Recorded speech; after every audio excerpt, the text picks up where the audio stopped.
Hi guys, this is Dan from Magic Pachinko Restorations with another short video on a vintage pachinko machine. Today we're going to feature a fully restored 1975 Daiichi.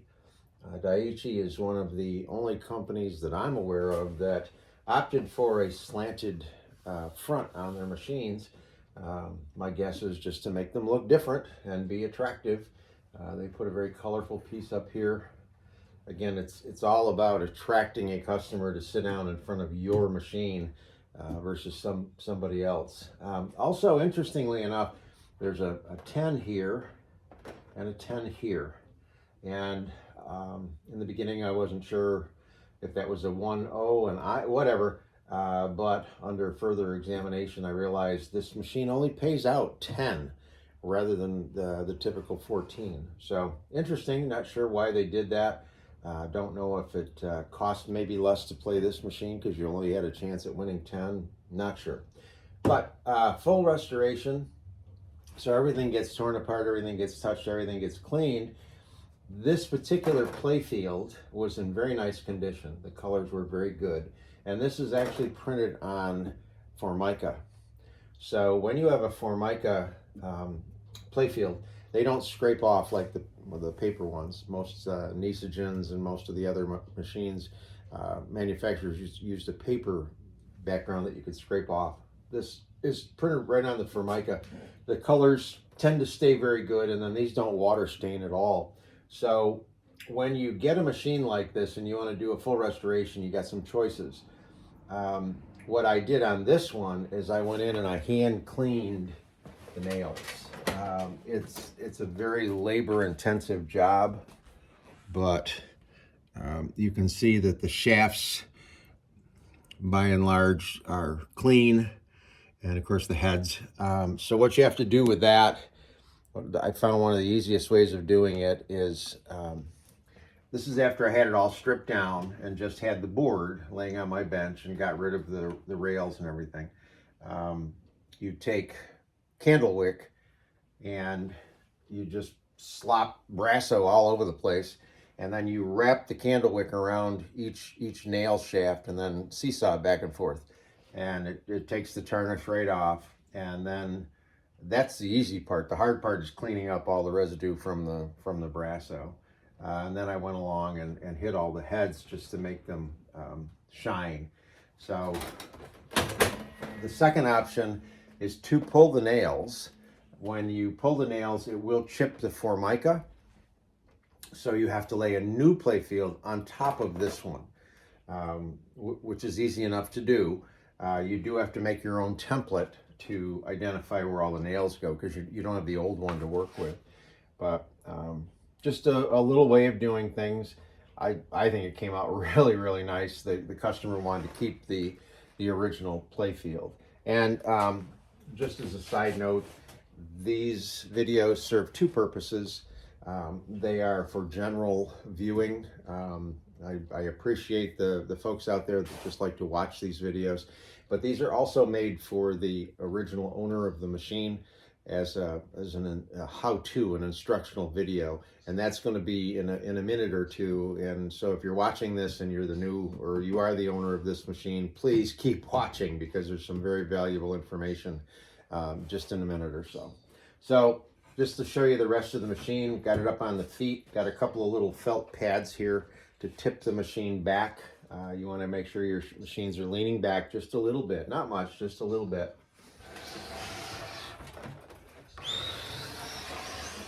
Get her spun around here and get a good look at the back. Obviously it uses the orange and light orange and dark orange plastic. This all came off.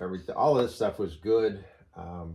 The wire harness was okay. I had to do some rewiring, some resoldering, and so on and so forth, but came out very, very nice.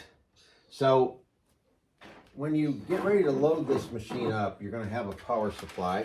It's a 12-volt power supply. You just plug this into the wall, and then the end of the power supply is going to go to the pigtail, which is already installed on the machine. And if you notice, when you plug it in, a light will come on, and that is your ball out light. Right now there are no balls in this machine at all, and it's dictated by this micro switch. This white piece of plastic here will move when there are balls in the upper tray, right here, and it will push down on the micro switch, and when the micro switch goes down, the light goes out like that. Okay, so if you ever see that you're full of pachinko balls and the light's still on, it's probably because this micro switch just isn't quite all the way down. You can just get in there with your finger and wiggle it, and it'll be fine. There is another switch. Where the heck is it on this silly thing? I don't know. I lost it. Oh, it's in here. There's another leaf switch inside the seesaw chamber, and that gets closed momentarily by the movement of the seesaw on a win, and it will turn on the light down here. This is the jackpot light. This is the ball out light. Okay. All right, so let's get this kid loaded up. So the first thing you need to be aware of on these machines is what's called the ball dump, or actually on any pachinko machine, you have to be aware of the way that the ball dump is set. And Daiichi makes a very different ball dump apparatus. This is all part of it here. This arm moves up and down, and that's determined by that hole in the front where they all have that little hole, and you can poke something through and activate this, which activates the ball dump. So right now the ball dump itself is not latched, and if I put a ball in the upper hopper ball,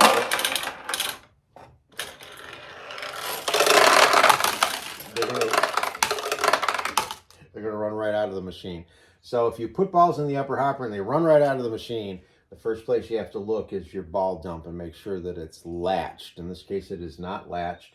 So to latch this goes over and this gets pushed down like that, so that these two pieces right there interface with each other. So it's latched, and what it does is it creates, these are I don't even know what these are called. I just call them an L. It is an L shape, and the piece that's inside creates a bridge. So now when we put balls in,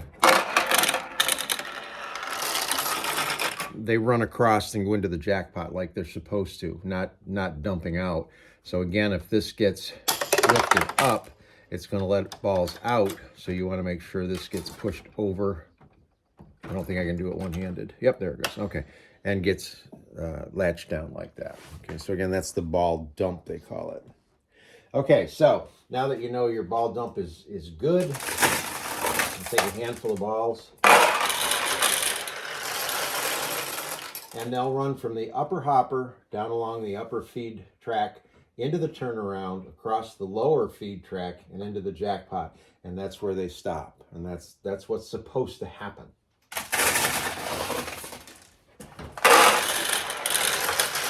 So as we load, we see that it's a double row of balls that's going through the system. It's a double row here, and then in the turnaround, it splits into a double row right here that feeds the jackpot. In this case, 5 on each side of the jackpot. Now, if you notice, the last handful of balls that I put in have finally put the weight here. And like I said, this micro switch should be right there. There's a little tab. I don't know if you can see it here. Sorry. There's a little tab right above my finger that's part of this, and it pushes down on the micro switch. So if this slides off of that tab, the micro switch goes back up, and it'll turn the light on. So you want to make sure that this is over like that. I can try bending that a little bit. I don't like to bend them much, but so that would turn the light off, and we're good here. So assuming that you have 500 pachinko balls, this is where you want to put them.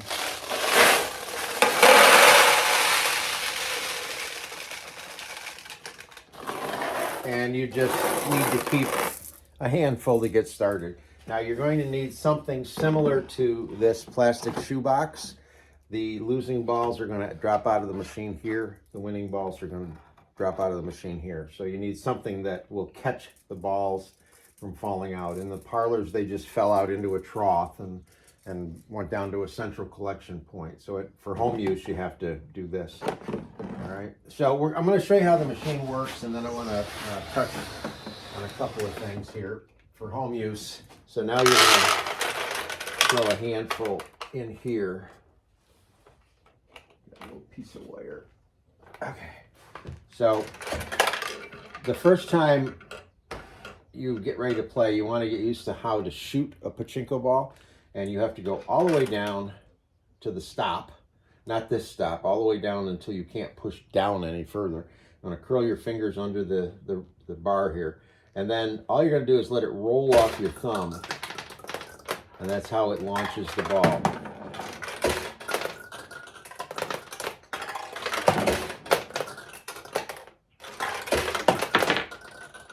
All the way down, like that.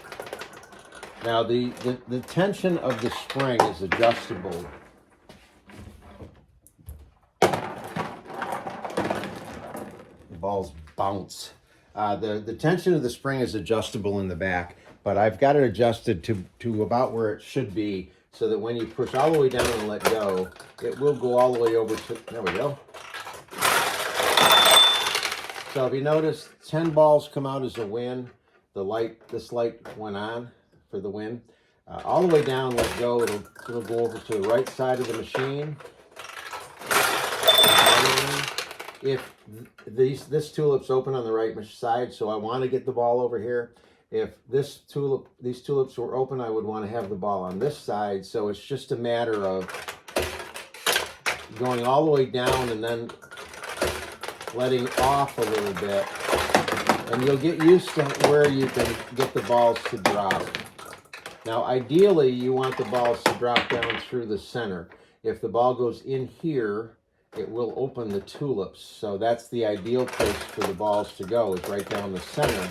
But right now, I'm aiming for this tulip here. So I want to get the balls to go over on this side a little more. There we go. So we got a double win that time. The ball went in here, it opened this tulip, another ball came along and went in this tulip. So this is the jackpot light coming off and on. The ball out light is up in here. I'm sorry, it's up in here. So if this light comes on and stays on, that's your clue. You want to push this way. It brings the balls down here, which now they're easy to scoop up. And you just go right over the top and drop them in. Okay. You can also see the supply of balls in here. So if you look in here and you don't see any balls, you know you're getting very, very low and you need to replace in the machine. Keep in mind that now you have this thing back. You are not only a pachinko machine player, you are a pachinko machine owner, and you have to maintain the machine and keep it in a functioning condition. So I talked to a customer yesterday who had just gotten his machine and gotten it set up and did not set it up properly.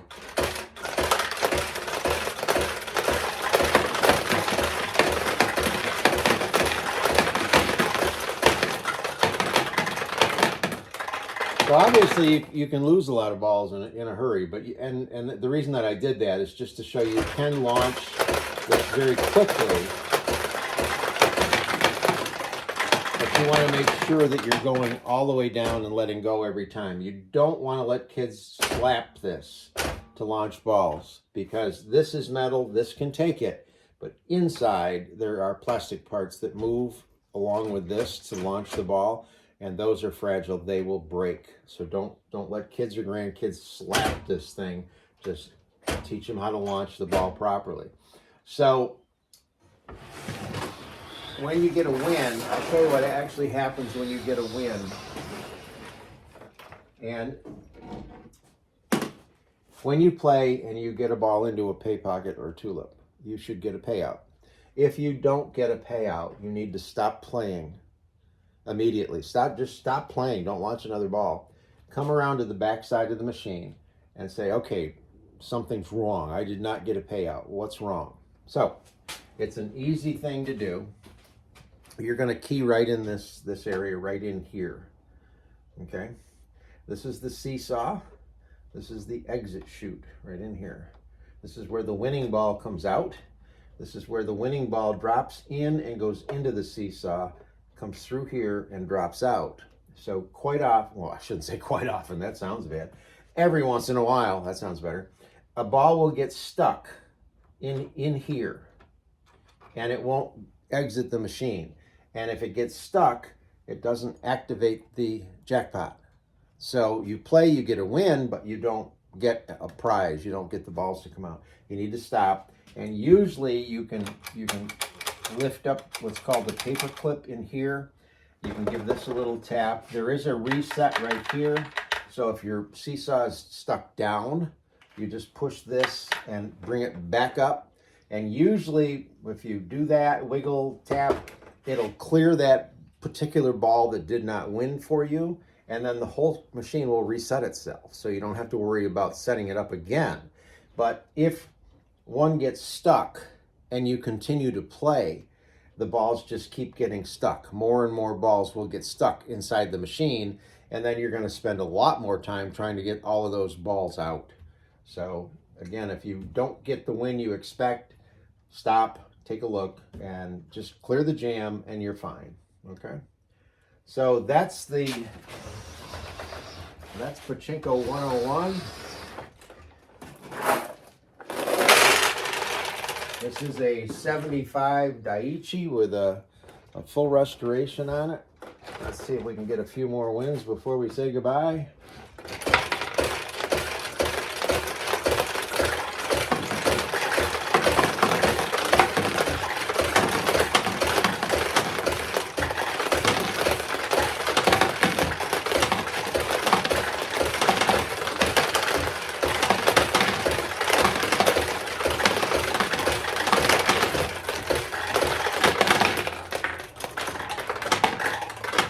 Well, I'll tell you what, if I was a player, I'd be upset.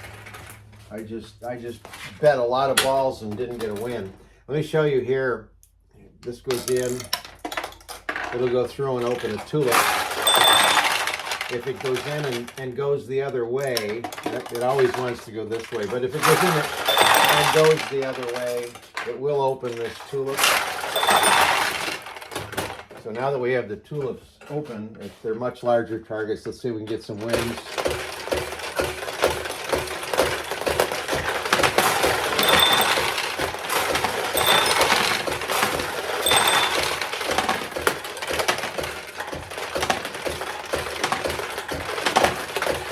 Come on, get in there. There we go.